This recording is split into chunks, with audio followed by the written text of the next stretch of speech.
Hello, I'm Joe, And I'm Ricky.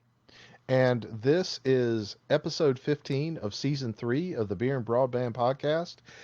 It's slated to come out on September 28th, 2020. And we have a whole bunch of technology news that we're going to talk about, that stuff that we're kind of interested in.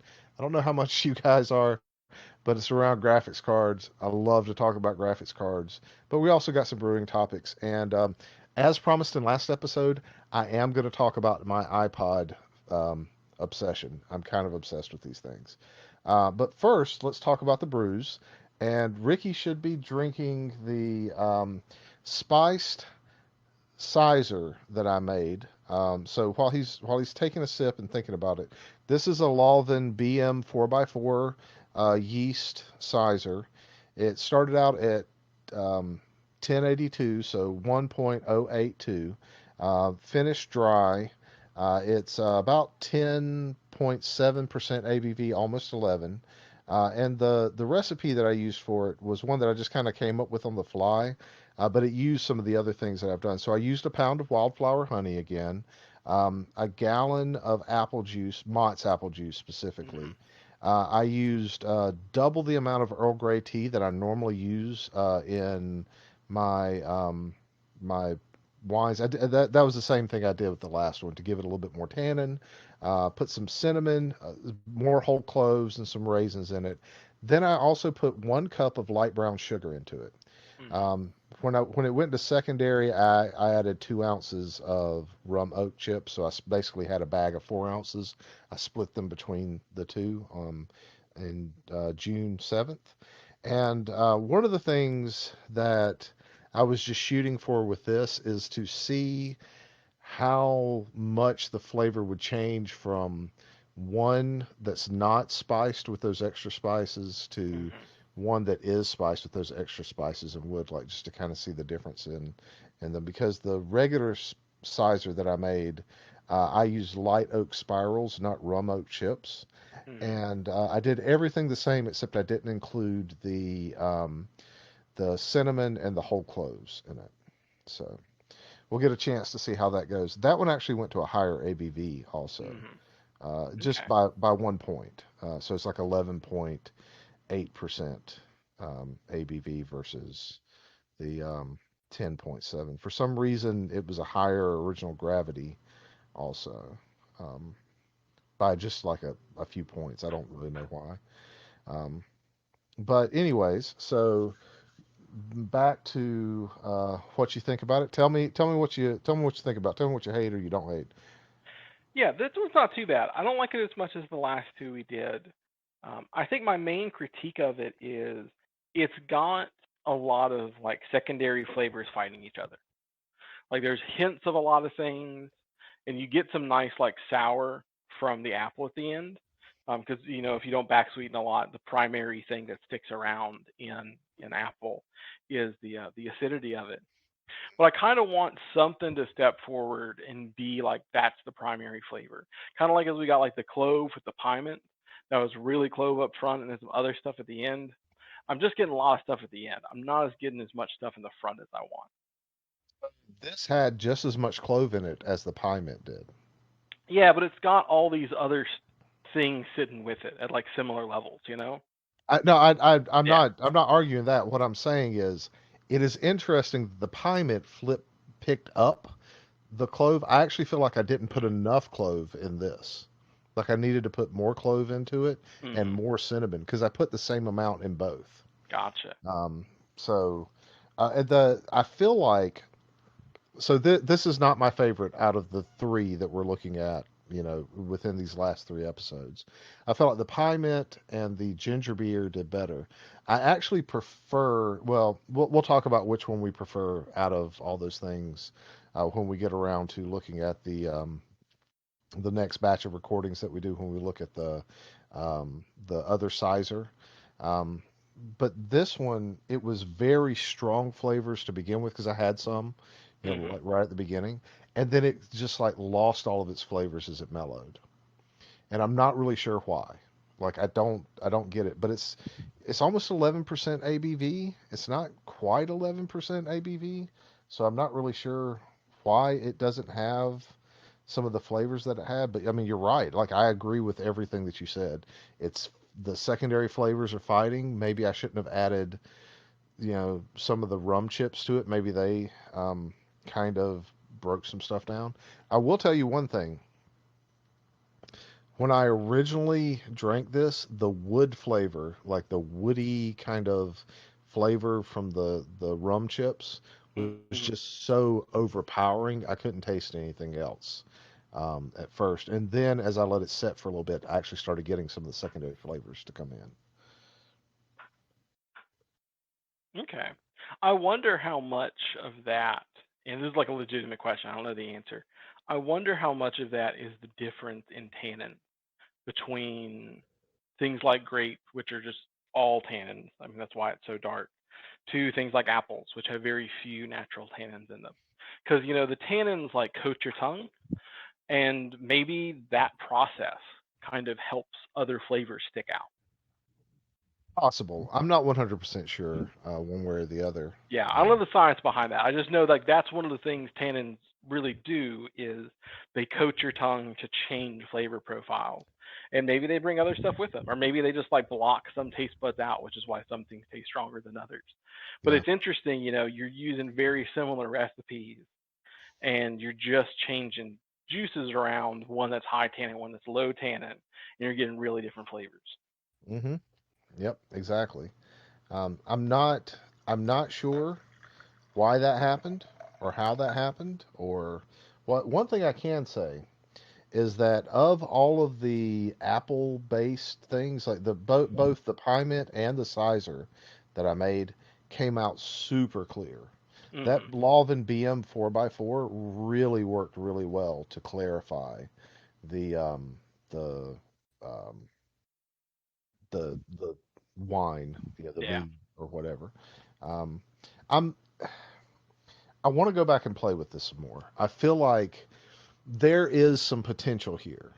It's just it hasn't like when you go up to somebody and you say I see a lot of potential in you but you're not reaching it fully.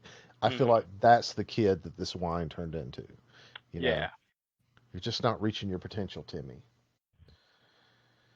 Go back and try some more.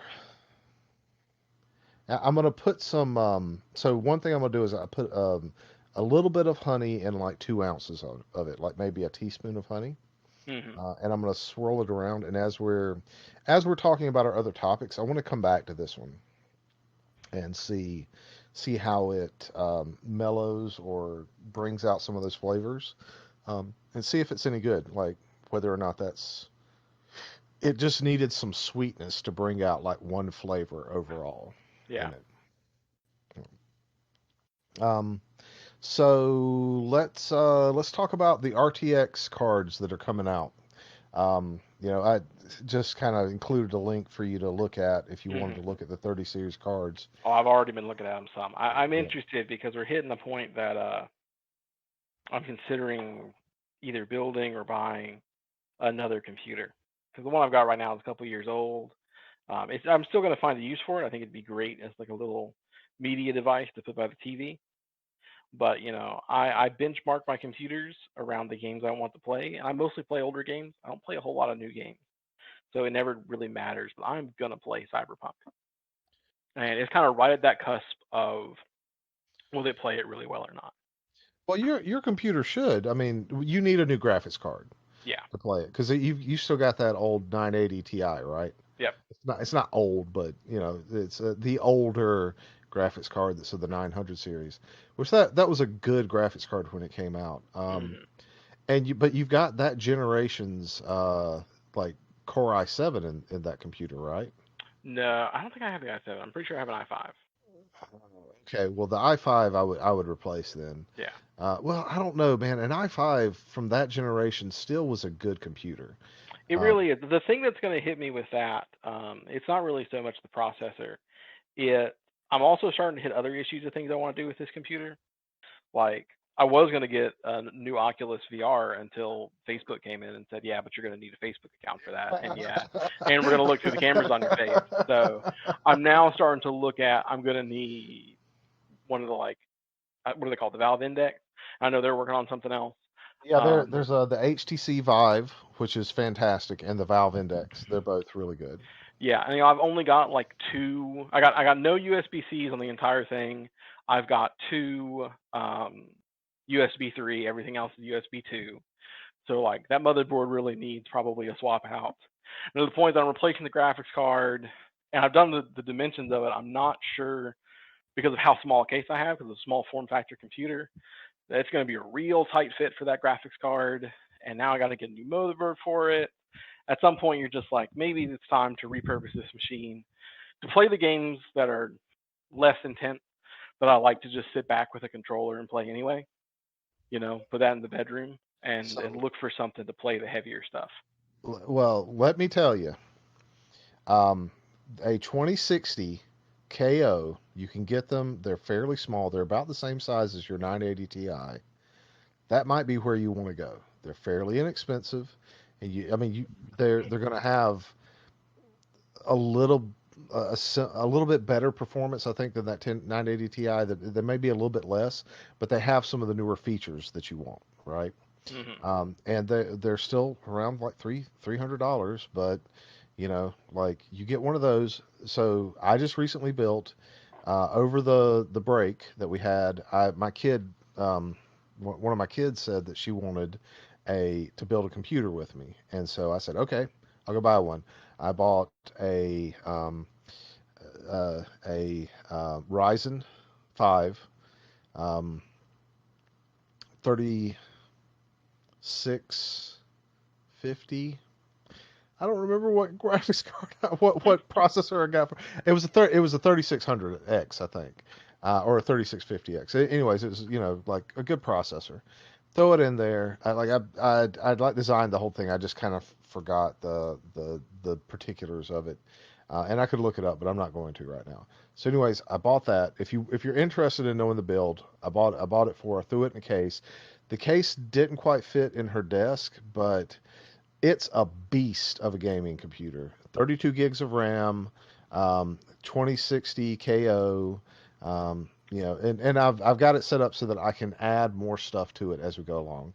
Has USB-C on it, other things like that. The case was pretty great. Got RGB, put some RGB strips in it, have an RGB controller.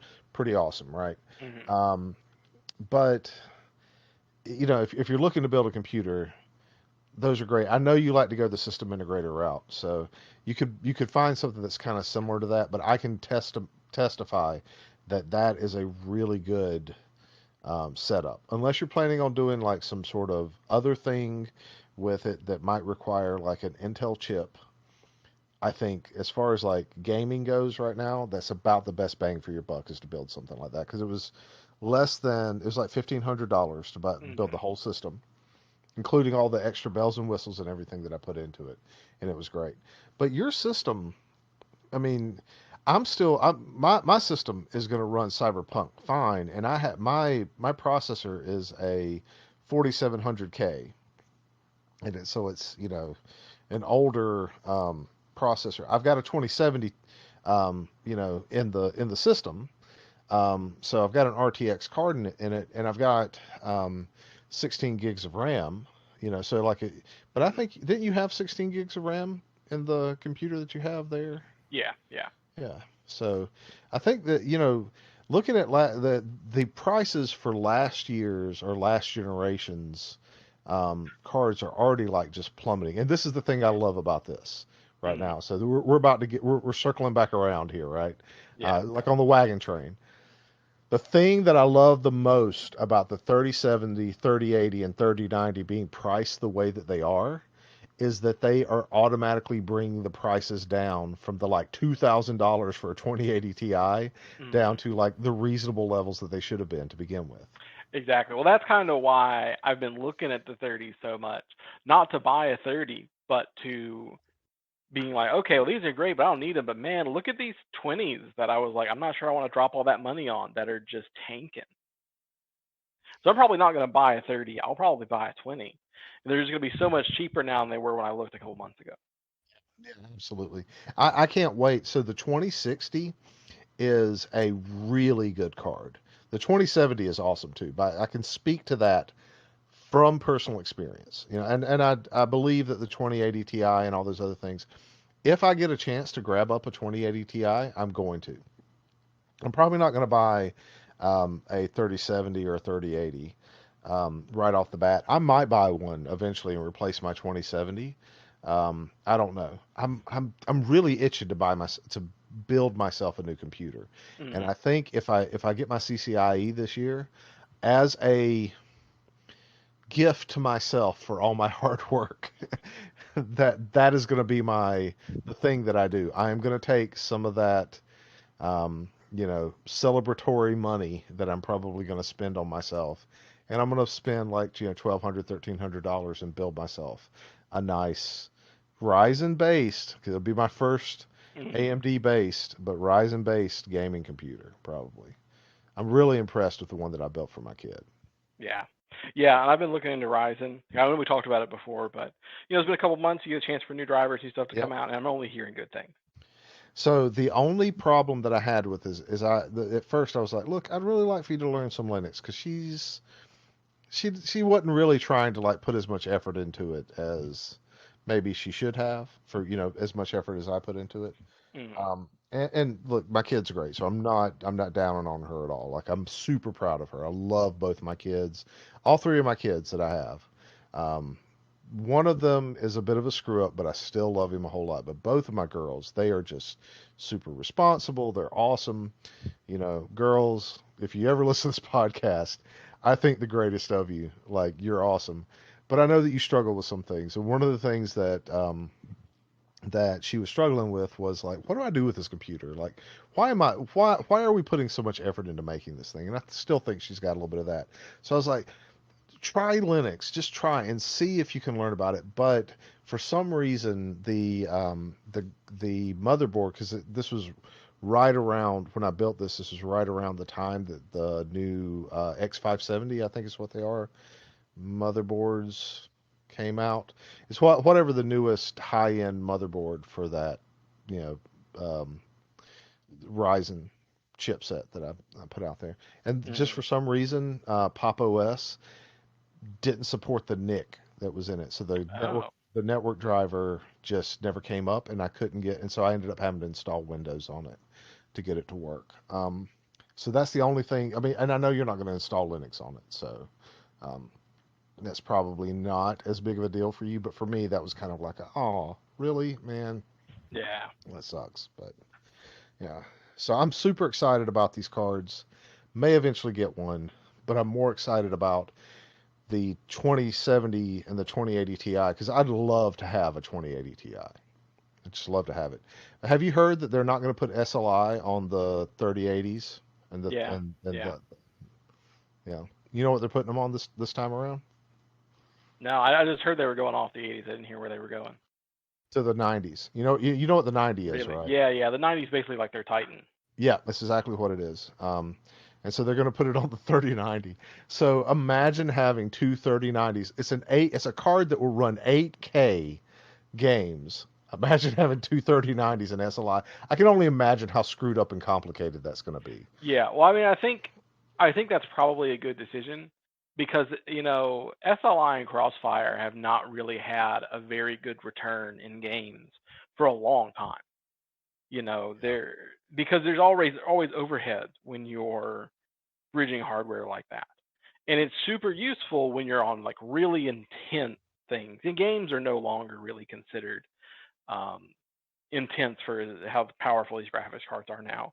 You're talking about like media rendering and things like that. And that's probably where it makes most sense. And that's also where you're spending the most money. Like when you're No, putting up, yeah, go ahead. normally that's where the quadros go, right? But if Hmm. you've got a 3090 like a Titan that's like kind of aimed at that market, it's like the bridger between the gaming graphic cards and the stuff that you do for like productivity, Yeah. right? Yeah. I didn't mean to interrupt you. I was just No, no, agreeing no. with But you. yeah, yeah. You finished my point. It's a better jump into that market, I think, for them because I can't think unless we get really heavy, really fast into more VR. I struggle to see what are you running that you need two 3080s. Yeah, absolutely. I totally agree with that. And especially like we're probably going to be in a place where AMD and Nvidia are releasing some pretty amazing stuff in the next couple of Hmm. years. I've been reading up on the I think it's the 66,000 series AMD cards. I didn't put it in the notes and I don't remember the exact numbers. I'm terrible with that stuff.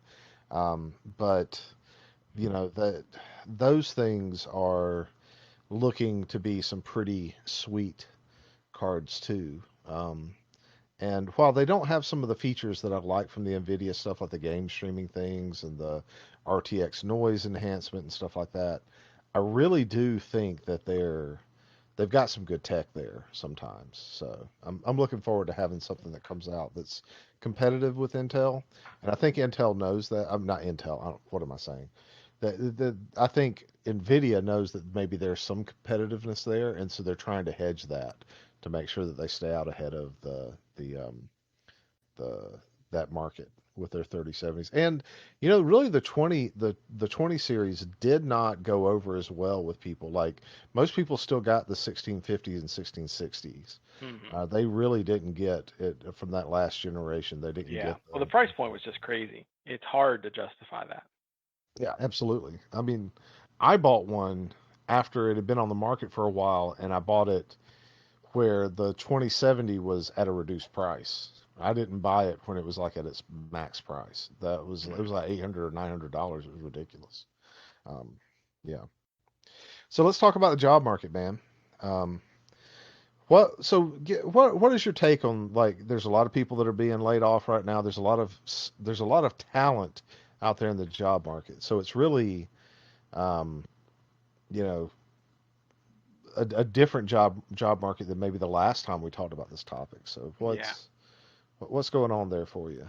Yeah, it's a bit rough. There's like a lot of movement going on right now. And it's more bursty. I think that's the big thing that I'm seeing in the job market. At least for IT, it's always generally fairly high. It's a market with a lot of turnover. Most people only stay in a position about 2 years until they get to like a certain level of seniority. But you always get like really good hiring in January. You get really good hiring like around July because those line up well with certain parts of the fiscal calendar. But now with the whole COVID thing going on and there's these waves of a company says, okay, hey, I just can't sustain this number of people. I'm going to knock some people off. And another company saying, oh, well, hey, I don't have enough because maybe I laid off too many before and it opens back up. So you're not seeing this kind of more like ebb and flow on a calendar year as you are in almost these like little just small bursts. Like we lost a lot of people from our area and I've kept up with most of them. So the ones that got let go earlier are faring better than some of the ones that got let go later because there was just a big burst of a couple of big companies like I know some people entered over at Amazon, a couple other big names, and the people that started looking about 2 3 weeks later, they're sitting with same skill sets, but they're kind of sitting more in these kind of like temporary jobs to hold them over until they find something better. So it's it's not that the jobs aren't there. They're there. They're just not following kind of the same trends that you generally expect to see in the IT industry. Yeah, I agree. I'm gonna take a pause from this for a moment because I just tasted my Cyser, and with a little bit of back sweetening, with about I guess about a teaspoon, maybe teaspoon and a half of honey per 2 ounces of the Cyser that's in a cup. As that honey starts to kind of infuse with it, it really brings out some of the apple flavors and it's like a very light white wine at that point. Yeah, I've been slowly adding some into mine because I didn't use any of my honey I brought for the The pie mint or the ginger no, beer. yeah, the ginger beer because I liked the dryness it was, and yeah, it helps the acid blend, which makes sense because honey is fairly acidic. Yep. So take that with you, wheel. I think the wetness is with honey and without the actual dryness of it is good, but you do get a little bit. It's not quite as sour. You get a little bit more blend from the bite of the apple, which Yep. honey is a good way to do that. There's people that use like commercial acid blends, and I generally don't favor that. Not that there's anything wrong with it. I mean, it's just essentially citric acid in a couple different varieties mixed together. Um, Well, no, honey is just, I won't say more natural, but it adds flavor other than just, hey, I've made this less acidic. This particular honey that I'm putting in it is just like some regular honey. I would be interested Hmm. to see if I took some orange blossom or some wildflower honey and maybe I've got like a couple of these left. I might play with that and see what ends up happening with them. So, Yeah. anyways, it just wanted to let you know if you ever try to make this, you should definitely back sweeten it with something to taste because that will help with the flavor that's in it.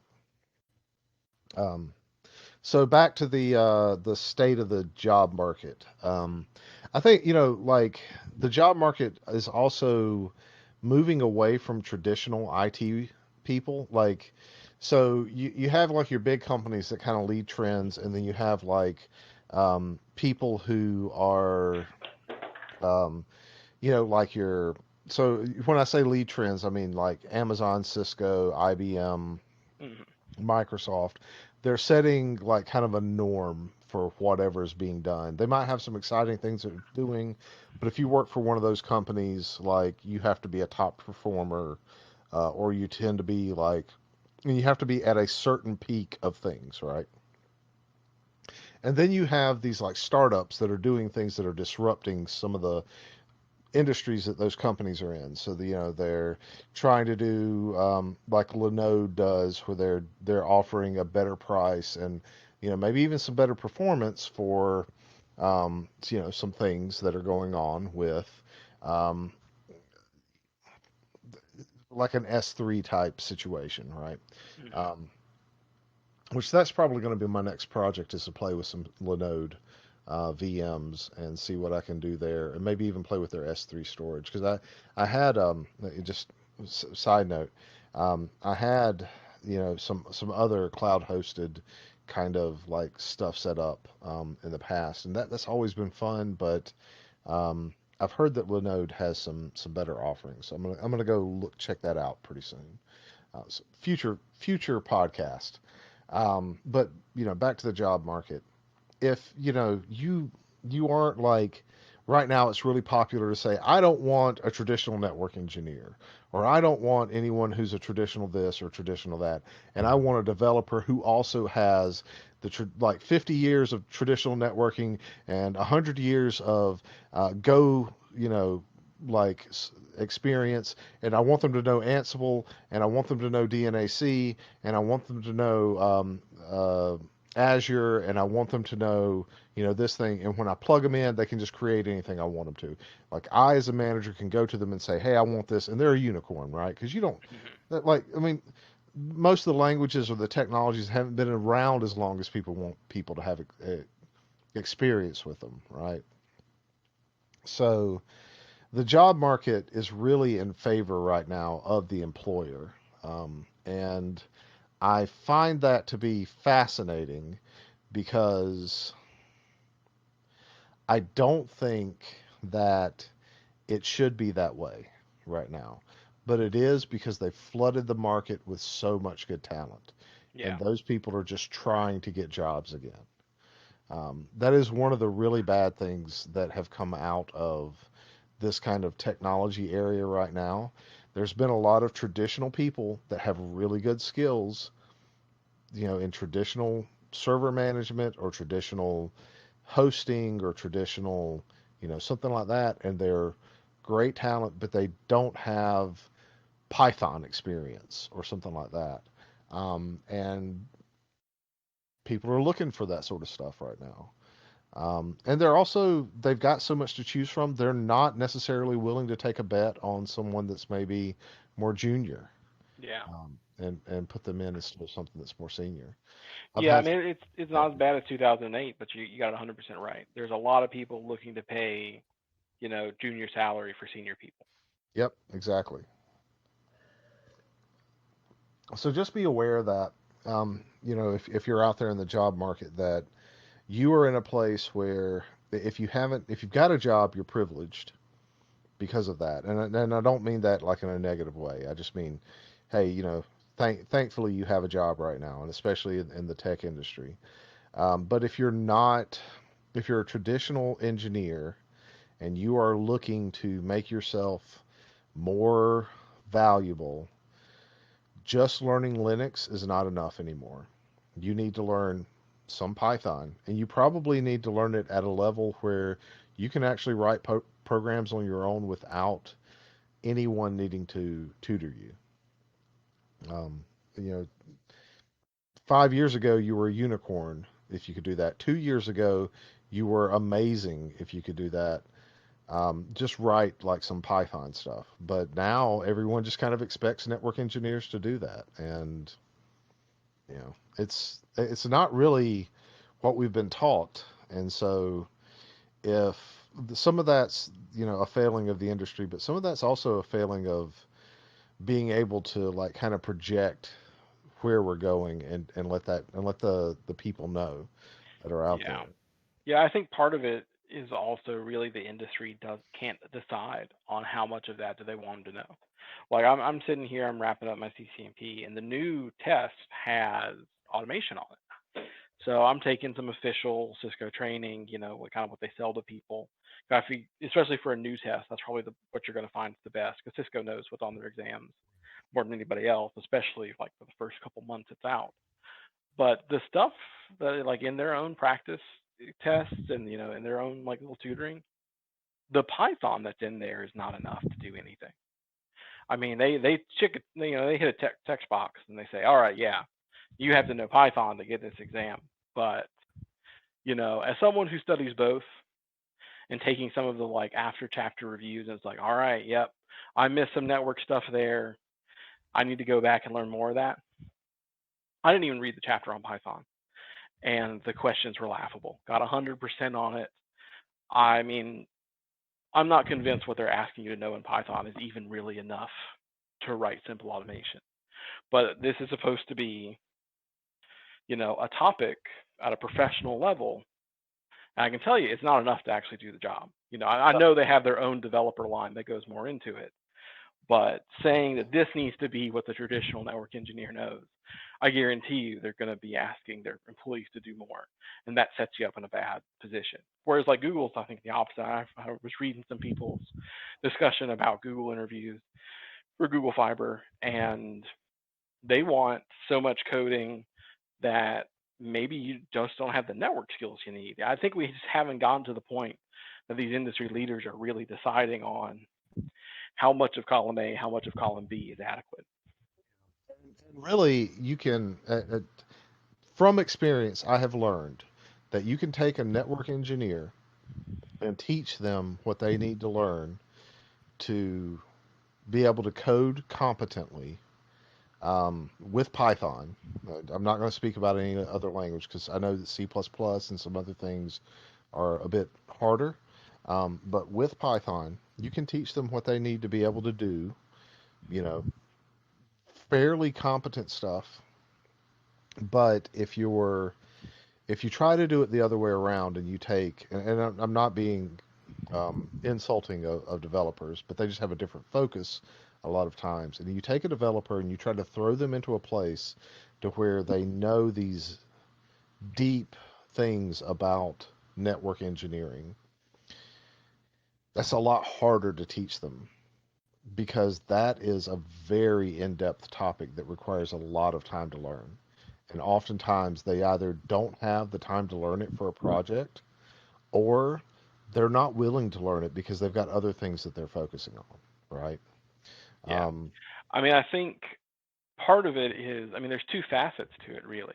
One, if you're doing network automation, you're automating a network. So you already have to know a lot about the network to understand what needs to be automated. yeah, And there's some levels that you extrapolate that, like people that are making like web tools and stuff. You don't need to know as much about the network because you're really just kind of grabbing some data off of it, and your real focus is building up this web page or some sort of data store in the back end. But then there's also the side of it that when you're coming in here, you're going to try and bridge the skill sets. IT is very much about raw knowledge and then critical thinking as a secondary. And that's like that might sound harsh, but what I mean about that is there's no amount of critical thinking you can have that you can just look at a network and understand it. You Yep. need to know the protocols. You need to know the Yep. way that these devices really communicate on all their various layers. Whereas programming is really a lot critical thinking first. It's why you don't see as many, like, certifications for Java, Python, C++, because they're just tools. And the software developer's primary job is solving problems, you know, because at a certain level, a lot of these systems, no matter what language you're in, they communicate the same. They've got their own set of standards. Networks are very similar. It's just there's more standards, and there's a lot of standards that don't play together very well. But there's some that Exactly. do, and they change every year. I mean, Yep. EIGRP used to be Cisco proprietary, isn't anymore. Yeah. Now it's open So, source. yep. So now you're going to find devices running it that never used to run it before, and maybe their particular implementation of it isn't as good. You know, it's not a strike against either team. It's just they're specialized in different things. And at a certain level, it's up to the employer to try and understand that balance instead of just having the slap on and saying, okay, everybody's DevOps now or everybody's this now. Because Exactly. you're just forcing people to make this bridge as best they can. And if you're not there to guide them and lead them in that transition, you can't be surprised if the bridges aren't good. Now, You now know? that we've said that, if you're going to work in IT, you still need those traditional skills, Yeah. but you also need 50 years of Go and 30 years of Python and 75 years of Perl. Like, and I know I'm being a little bit exaggerative, but like seriously, you need to know Ansible, AWS, Perl, Python, like all like something within that so well that you also know it as well as a developer does. Yeah. And We'll see about that. I've got some that's a little hard. opinions. Well, I've got some that, opinions in those things. I'm telling you from a job. We can talk about what job, um, kind of interviews and things like that that I said on recently because that's not really something we should talk about on the Mm-hmm. podcast.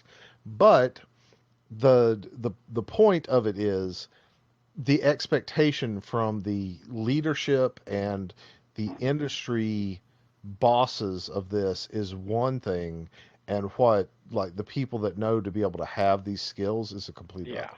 Yeah, it Yeah. is.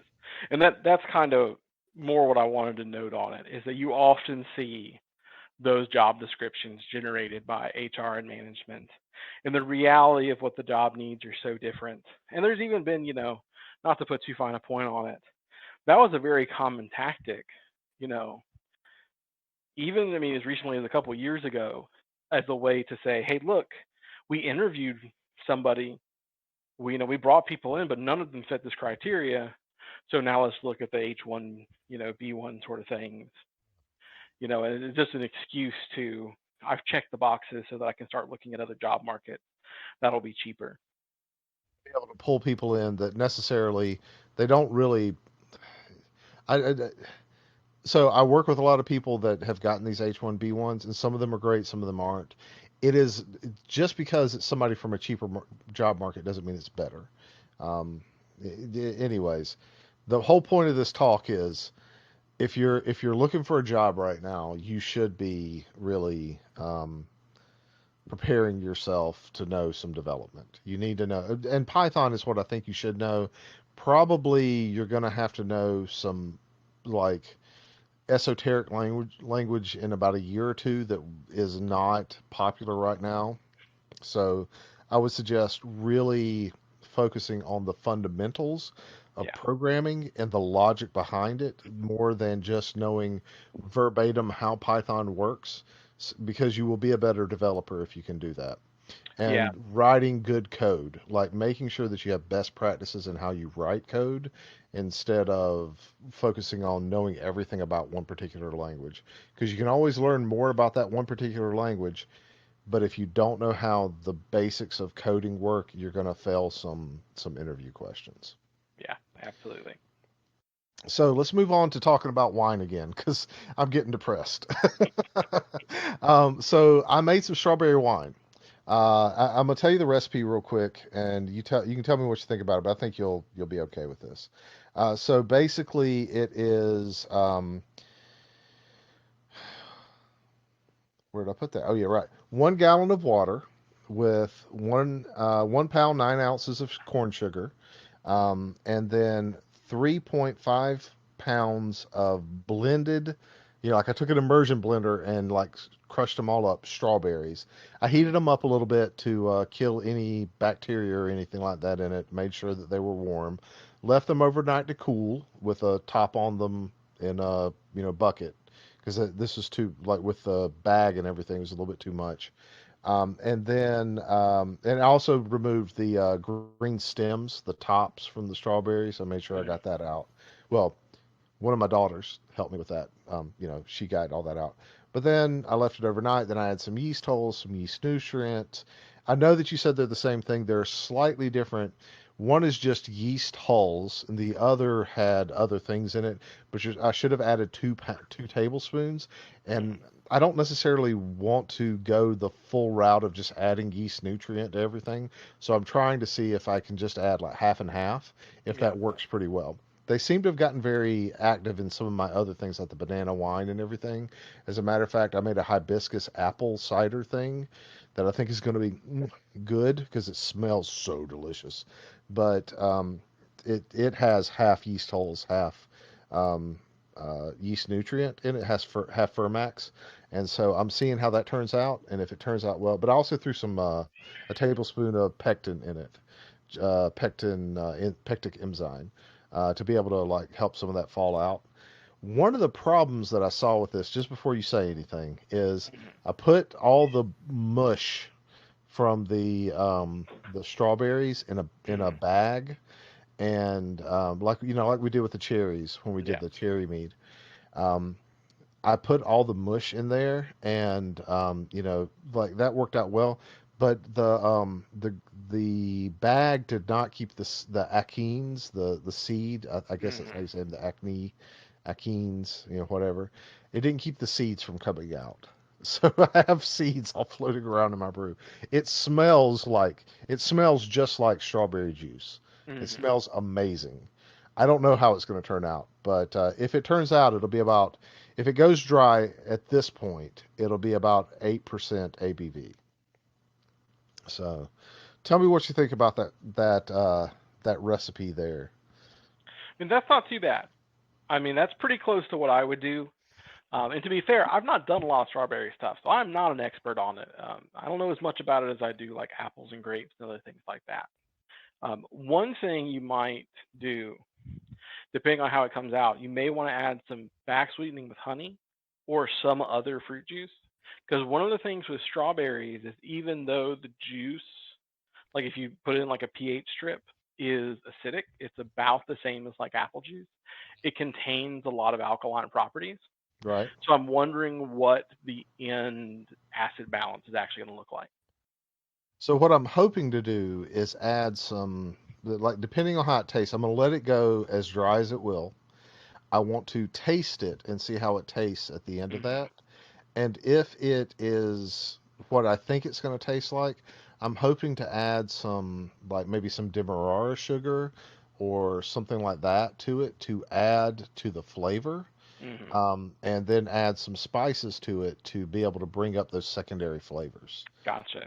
Yeah, Secondary. that might work really well. I know at a commercial level, it's very popular to mix in some pear juice as well, since Yeah. that's very mildly flavored, but um, has some good synergy with its acid content. I'm not sure that I want to do another juice. I want to just really see what I can do to bring out some of those nice Yeah. bright berry flavors that strawberries have. So I'm thinking of some things that like really work with strawberry. So like I may add a little bit of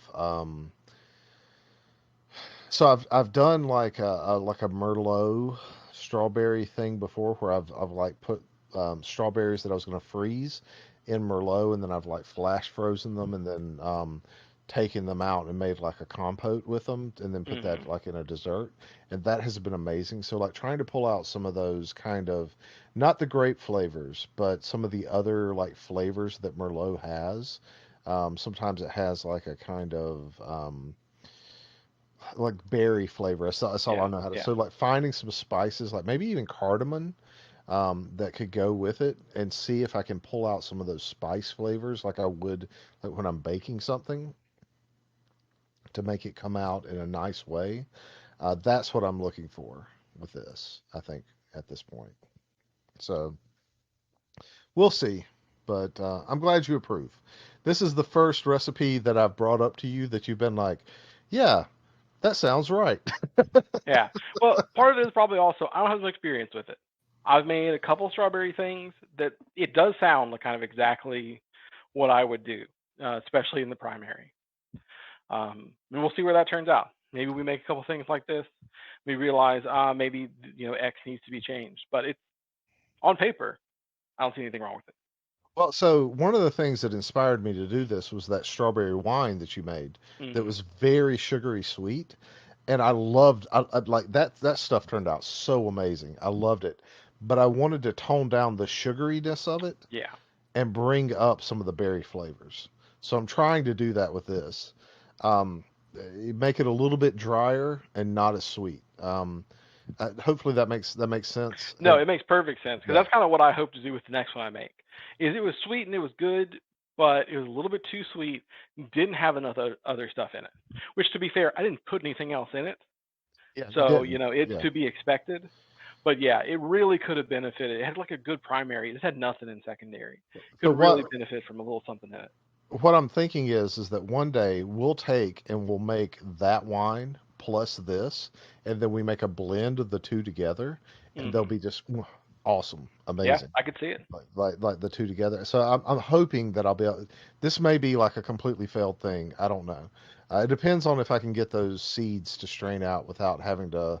I might have to do a different process for getting Hmm. the pulp in without the like crazy little black seeds that come with strawberries. Yeah. So I, I'm going to read the next topic, and then I just want to know what you. This is we're going a little bit longer on this episode, but I feel like we need to talk about these last two things a little bit. Hmm. So, um, what do you think about this next topic that I have? It's always important to plan your pet's toys to be bigger than the gap between the furniture and the floor. Absolutely. That's a lesson we learned really early with our first dog when we were on our own. And I feel like with dogs, it's not that hard. Like once you're conscious about it, they make such a wide variety in toy sizes because there's so many varieties of dog. It's like okay, even if my dog is considered small, I need the medium toy because he'll just lose it everywhere. What angers me is they don't do the same for kid toys. Haven't bought a toy in years that for a dog that's gone on the couch, but almost everything my daughter touches will slide underneath the couch, no issue. Absolutely correct. We bought my dog in January a little soccer ball that's a squeaky toy, and Hmm. he loves this thing. And it was just a small little squeaky toy, and he's considered a medium-sized dog. It was a medium-sized dog toy. I Hmm. gave it to him. He loves it. He is obsessed with it. But I had to take it away from him because the way he plays with it, it just rolls under everything. Yeah. And then he'll start like going nuts because he can't get to it, right? But he loves it so much. I want him to have that. So I got him this little spiky football thing that's made for a large dog. Yeah. Oh my God. He loves it so much. Like it is the best thing ever. I love throwing it to him and it won't go under anything. It's too big to go under anything but this one chair we have, and he can get it back out of that chair, out from Yeah. underneath that chair. So, like, it's amazing. Just putting that out there. I didn't even know if you'd know what I was getting at with that, but I just had to talk about the little blue football that has little. It's like little flavor sensors or something like that, but it gives them a texture to chew on. And I'll just Okay. throw it up in the air. I can't do it right now because he's obviously got his, had just had a surgery recently. Hmm. But I throw it up in the air and he catches it and then like he chews on it and he just loves chewing on it. Right now what I have to do is just kind of place it in his mouth and then he'll Yeah. like chew on it. He's like, "Yeah, I guess this is good." But he'll do this like really cute thing where he'll stick his head up in the air to like, chew on it. It's great. It's awesome. If we could put pictures on the podcast, I would put his picture chewing on that. This is like fantastic. I can't wait until the day when this COVID stuff's over and you can come over and like actually see this happen in person. I think you'd love it, man. It'd be like the D&D thing to Yeah, have yeah. happen. Yeah, I'm waiting. I mean, eventually, whenever this lets up, I'm excited to do D&D in person again. Yeah. Like online is fun. It's not bad, but there's something about everybody being at the table that's just nice. Yeah, absolutely. I totally miss that. So did you ever have an iPod like at any point in time? I did. I had like a used iPod in college for a little bit. I didn't really have much money, so it was like an older one. It was what maybe the Nano, whatever the one that had like a little clip on it that was super small was. I love that thing. The early gen iPods were amazing. Not to say the newer ones are bad. I've just never used any of the newer ones. So I had a fifth gen iPod video. It was not the 5.5 gen, not the revision, but the fifth gen video, and I loved that thing. Like I've used it forever. I have plans to take the hard drive out of it and replace it with a flash card. Mm. Um, there's a place called oh, iFlash, I think is what it's called that replace it. So this guy does this YouTube channel. It's called dankpods. If you like music and you are into iPods in any shape, form, or fashion, should watch his videos. Dank Pods. Okay. That's his thing. Um, he's like from Australia.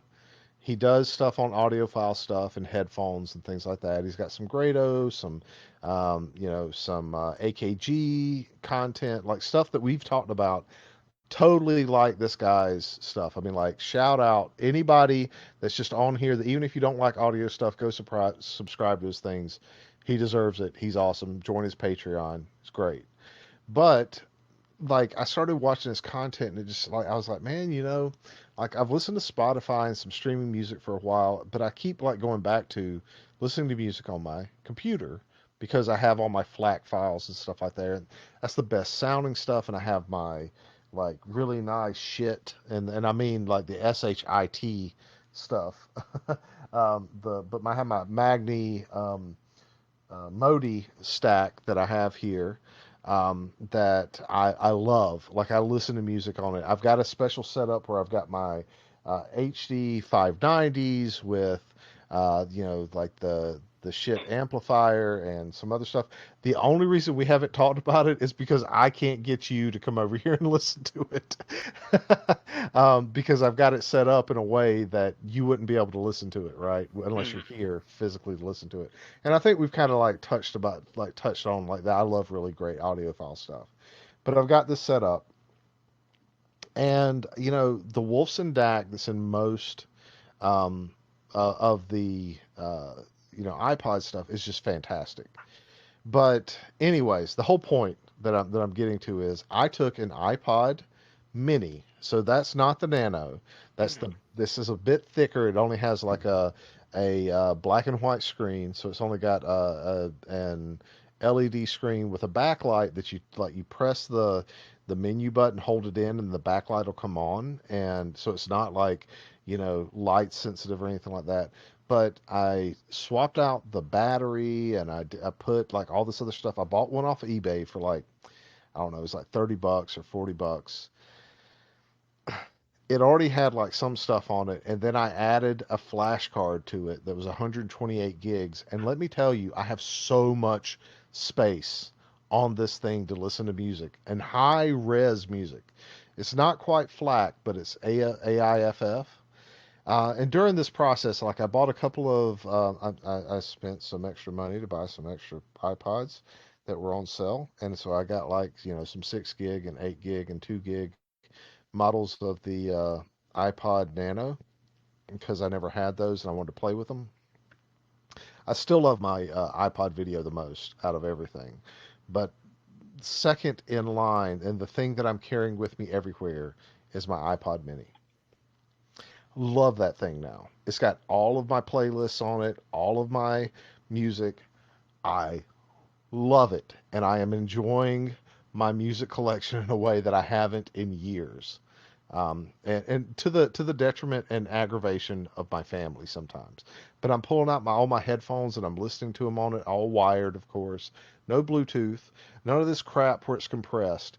It is so good, amazing. If you are interested in audio at all, it was a 30-minute project for me to pull this thing apart using like the iFixit teardown stuff. It probably cost me about $100 to do everything, including the spudgers and everything to get it done. Maybe 120. So, if you are interested in this at all, if you have a physical music collection that you want to listen to on a regular basis, this is the way to do it. It's Hmm. worth it. 100% worth it. You got Well, I anything to say found. about that? No, I will make a correction to what I said though. I looked it up. What I had was a second gen iPod Shuffle, Oh, the those little things. tiny one that you could clip to yourself. Yes, I have a 1 gig version of those. You can't modify those really.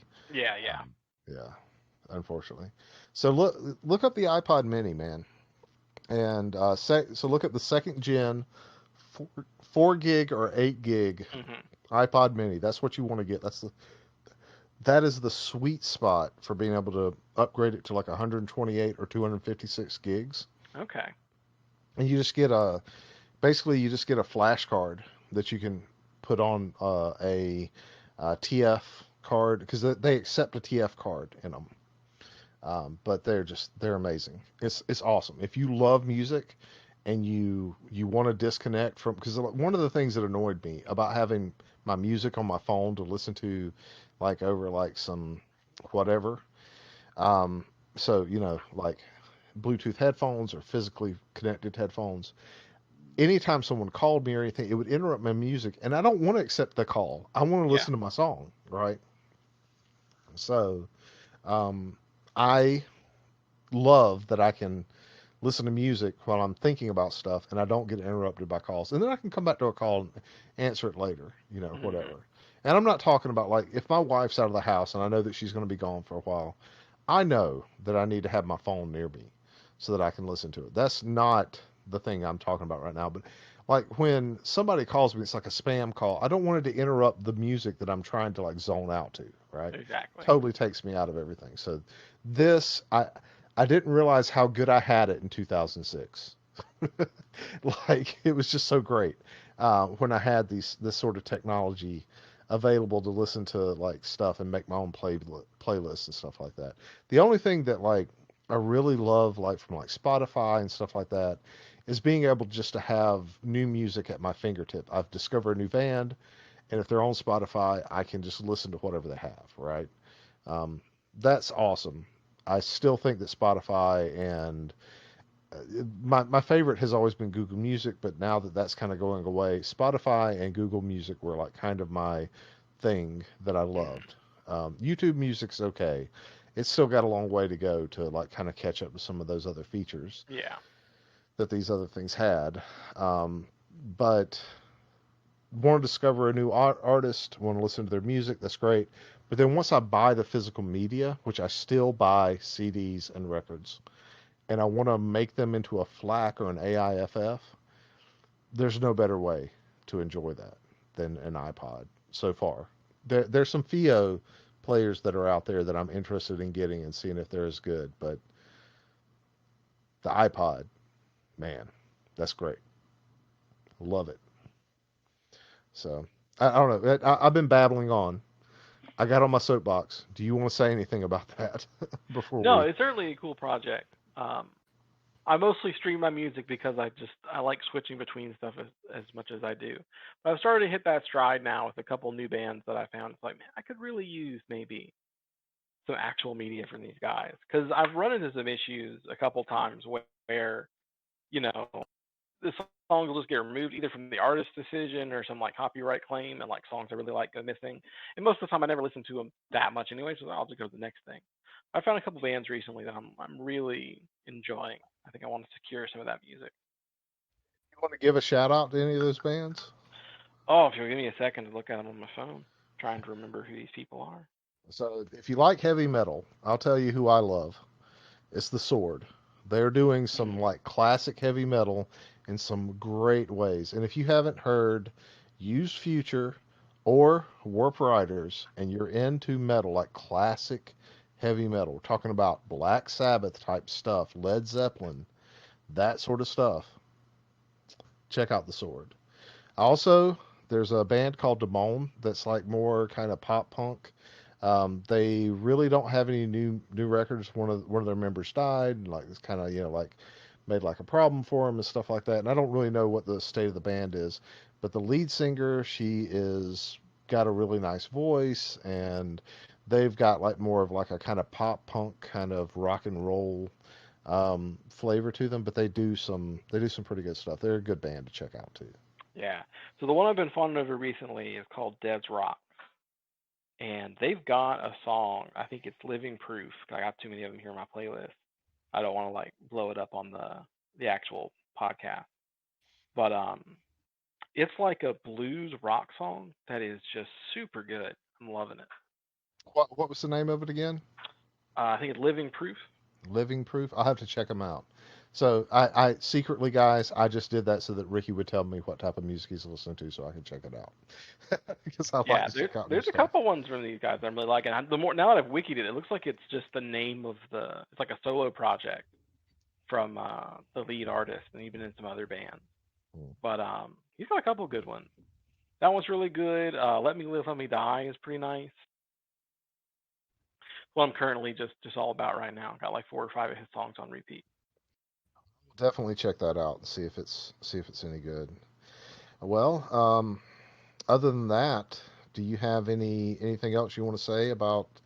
I encourage you, man. If I know you have some disposable income to probably, um, like do something like this. So, I think you should. I would I love, I probably would will love for you soon. to come back the next time we do like some. Joe, I bought an iPod and it's amazing. We'll be there soon. I like. You're right. I've got some more income right now. I'm literally probably weeks away from paying off the very last of my debt, and then I've told myself I'm allowed to have play money. So I got a couple of things on my play money list that I want to start looking at. So I'm looking at Living Proof. Give me one of their songs. Well, no, that is the song. So the band is I'll put it in chat. Okay, Is Des Rocks, and the song is Living Proof. Des Rocks. Okay, DESROCS. Yep. All right, awesome. I got it. I'm gonna follow them. I'm gonna check them out. See if they're my type of music. Sometimes we agree, sometimes we don't on music. So we'll see how it turns out. But it's worth it. So Yeah. awesome. All right, man. Well, uh, I think an hour is enough for this one particular podcast. We went a little over, but I'm gonna go ahead and end it here. Is that cool with you? All right. Sounds good. All right. Well, thank you everybody for listening. I appreciate it. If you want to check us out, we'll be back next week. So hopefully we'll catch you next time. And otherwise, thanks for listening.